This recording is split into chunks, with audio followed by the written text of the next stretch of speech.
25 na ang naitala ng Office of Civil Defense na nasawi dahil sa bagyong Uwan. Sa Cagayan Valley, 3 ang nasawi at marami ang nawalan ng tahanan dahil sa matinding pagbaha. Nasa critical level na rin ang Cagayan River.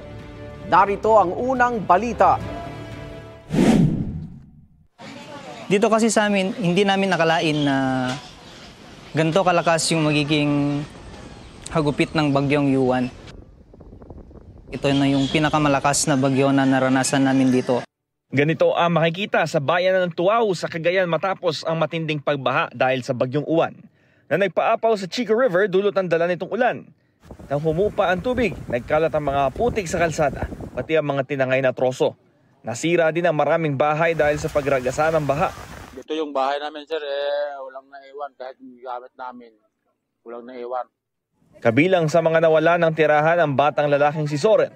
Nasa kabila ng epekto ng bagyo, may sinagip na isang tuta. Nanginginig po, naaawa po ako. Tapos kinuha ko na po. Nalubog din sa baha ang Tuguegarao City dahil sa bagyong Uwan. Lampas bewang ang tubig doon. May ilang residenteng nasa bubong na ng kanilang bahay. Kaya ang rescuers gumamit ng bangka para tulungan ang mga residente na lumikas. Ang Cagayan River umabot na sa critical level nang umangat ang tubig sa halos 12 meters.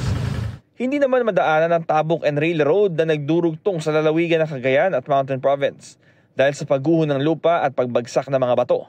Nagsagawa na ng clearing operations doon ang Department of Public Works and Highways.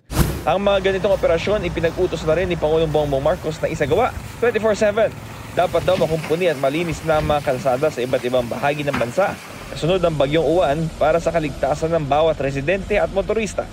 Batay sa datos ng DPWH, halos 40 national road sections sa bansa ang pansamantalang hindi madaanan dahil sa pagbaha, landslide, pati dahil sa mga humambalang na puno at poste.